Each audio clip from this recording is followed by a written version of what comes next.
Hey everyone, and welcome back to the channel. Today we're modeling a backyard, from scattering objects to adding variation and placing furnitures, and provide a SketchPlus tool that can speed up that workflow. Let's dive in.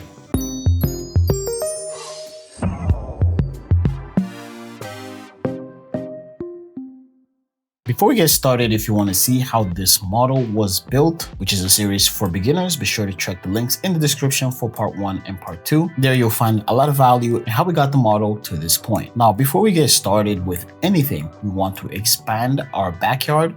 And ideally, to expand this, you would have to go to every group, and with the move tool, move them forward, and repeat across every other object that you have. As you can see, this can take quite a bit of time. So what I'm going to do is use one of my favorite SketchPlus tools, and that is Deep Stretch. Currently one of the best features that allows you to move face and edges inside of nested groups, so you can avoid doing things with the SketchUp native tools. Now all you have to do is make a selection, and we get a clean selection of the face and edges in that group, and move all these objects all at once. So we're going to expand this by another 20 feet. And as you can see, that was faster and easier than doing it with the SketchUp native tools. In fact, let's move this back another 20 feet so we can have some space for vegetation. So now let's make some quick updates to our backyard. And now we can move over to the next couple of steps. Now, when it comes to scattering vegetation in a scenario like this, there's always going to be a place for manual placement, which means you can always come in and simply drop your vegetation assets and place them manually. But because SketchUp is missing so many crucial tools, you can spend an eternity trying to use SketchUp's native tools. So now let's see how SketchPlus has solved this workflow with a few simple tools. So here I have 3 assets that I want to scatter across my backyard.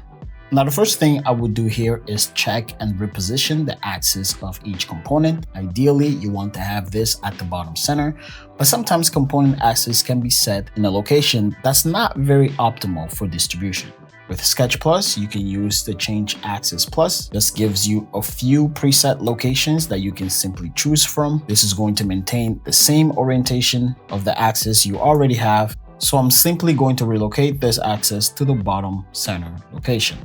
We're going to repeat the same for the next 2. And as you can see, this can be done very fast and easy.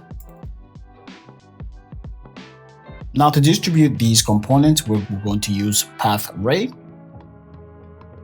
which copies a component along a selected path. So first we're going to select our path, which has to be a polyline, activate Path Array, and then we pick our component. Once we pick our component, you have a nice little preview of how things are going to be distributed, along with a few useful shortcuts. For example, Control is going to set a fixed spacing, Shift is going to rotate as you position the component, and Alt is going to change the path direction, so it starts from the other end. So I like the way this is looking. I'm going to click to place my components. Let's repeat the same for the other path. I'm going to select another component, and we'll have it like that. And now for our last path line, we're going to use this component.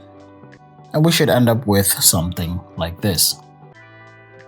So now that we have a few assets distributed in our scene, the next step is to make them look a little more natural. And we can do that by adding some randomization. And SketchPlus has the perfect set of tools for us to do that. So first, we're going to use Select All Instances to select all the similar components in our scene. So from here, we're going to add Random Scale. We're going to set a minimum and maximum scale factor. We could change that even more to 0.7 and 1.5. And with a simple click, you can see the components change in scale. And we're going to repeat the same to the other components. As you can see, this helps you to add variation to all of the components, making them look and feel more natural. Now, when it comes to arranging objects like furnitures, SketchPlus always offers a solution to make things easy. For example, you can select 2 objects and use Align to make sure selected objects align with each other. Again, this is a tool that can come in really handy, and it's a quick fix for a very simple workflow.